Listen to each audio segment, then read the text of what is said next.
proclamação do Evangelho de Jesus Cristo segundo João. Glória a vós, Senhor. Naquele tempo disse Jesus a seus discípulos: se me amais, guardareis os meus mandamentos, e eu rogarei ao Pai, e Ele vos dará um outro defensor, para que permaneça sempre convosco. O Espírito da verdade, que o mundo não é capaz de receber, porque não o vê nem o conhece. Vós o conheceis, porque ele permanece junto de vós e estará dentro de vós. Não vos deixarei órfãos, eu virei a vós. Pouco tempo ainda e o mundo não mais me verá, mas vós me vereis, porque eu vivo, e vós vivereis. Naquele dia sabereis que eu estou no meu Pai, e vós em mim, e eu em vós. Quem acolheu os meus mandamentos e os observa, esse me ama. Ora, quem me ama será amado por meu Pai, e eu o amarei e me manifestarei a ele. Palavra da salvação. Glória a vós, Senhor. Envia teu Espírito, Senhor, e renova a face da terra. Envia teu Espírito, Senhor, e renova a face da terra. Queridos irmãos e irmãs, nos apeguemos a esta promessa, a essa confirmação: não vos deixarei órfãos, eu virei a vós. Isso é muito importante para compreendermos a dinâmica da Páscoa. Como já disse aqui algumas vezes, a Páscoa tem o intuito de nos fazer compreender que aquele que viveu na Galileia, pregou, morreu em Jerusalém, ressuscitou. Ao ressuscitar, ele se apresenta e diz: sou eu mesmo, não é outro não. E dessa forma nós vamos observando que a vida do Cristo é a vida de pontífice, a vida de ponte, pois em Cristo o Pai é revelado novamente, para que no Cristo nós possamos ter intimidade com Ele, com o Pai, aquela intimidade rompida no paraíso, como está expresso no Gênesis, os capítulos de 1 a 11. Na experiência da vida com Cristo, a revelação dele mesmo, como sendo o sacrifício que se dá agora, por último. Não teremos outro sacrifício. É Ele que, com o seu sangue, nos resgatará. Também na Páscoa, nós entendemos a dinâmica da unidade. Cremos num só Deus, que se revela em 3 pessoas: Pai, Filho e Espírito Santo. Esta unidade, ou dessa unidade, o que acontece? Justamente isso que o Senhor disse: não vos deixareis órfãos, eu virei a vós. Isso aqui é muito importante, porque nós estamos já no próximo domingo celebrando a ascensão do Senhor. Ou seja, o Senhor veio do Pai e o Senhor agora volta para o Pai. E poderíamos nos perguntar: ficaremos sozinhos? Ficaremos desprovidos?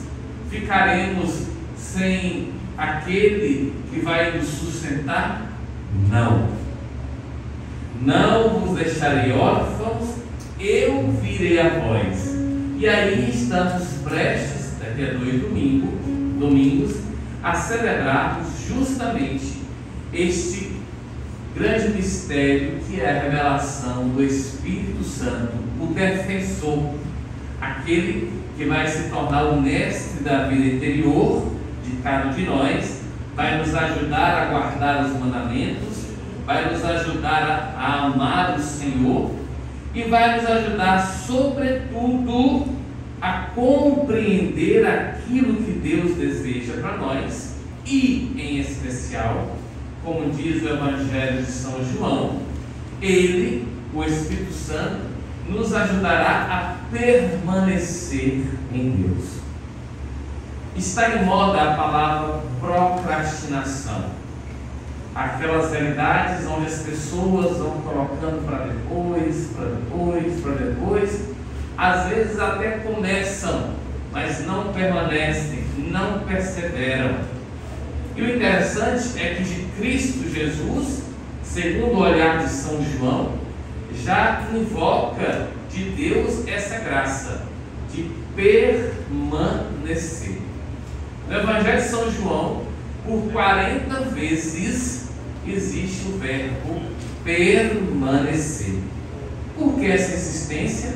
Para que nós compreendamos que a fé em Deus não é uma realidade que simplesmente eu vou vivenciar nos meus dias de bom humor. Não. Eu devo estar buscando e possibilitando e colaborando com essa intimidade com Deus em todos os instantes da vida. Nas alegrias, nas festividades, na enfermidade, na contrariedade, no luto, nas derrotas, na fraqueza, nos embates, nas incompreensões, nas consolações, nós devemos permanecer.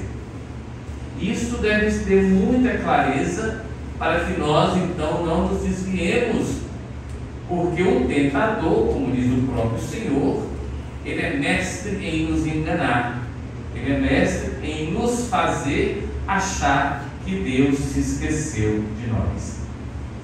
Já estamos concluindo.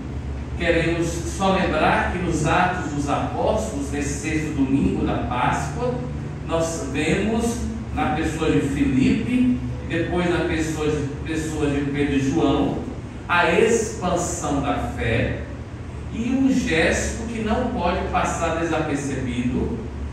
Aquela comunidade já havia sido batizada. Chega Pedro e João, impõe as mãos para que eles recebam o Espírito Santo.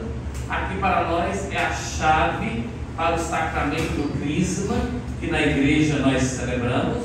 Ou seja, no batismo somos consagrados ao Pai, ao Filho, ao Espírito Santo, sim, mas naquele momento no qual, pelo bispo ou alguém delegado por ele, é imposta sobre nós suas mãos e recebemos o óleo santo, o Espírito nos é confirmado para que sejamos suas testemunhas.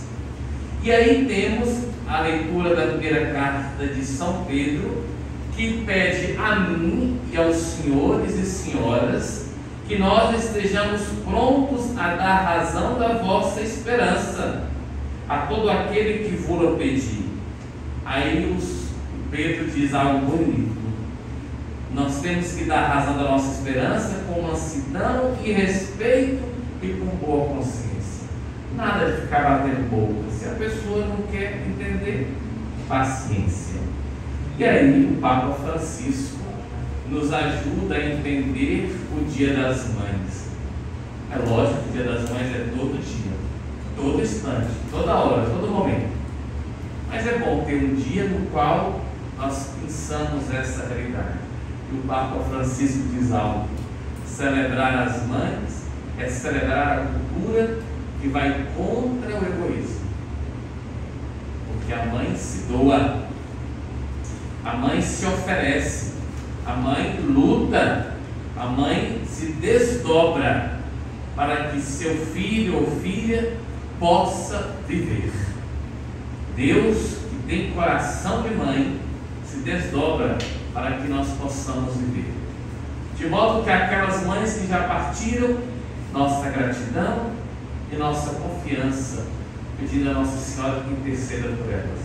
E as mães que aqui estão conosco, que nós possamos reconhecê-las como importantes.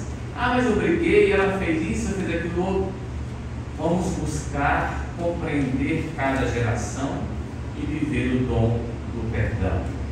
Assim, não vos deixarei órfãos, eu virei a vós. Louvado seja nosso Senhor Jesus Cristo. Para sempre seja louvado.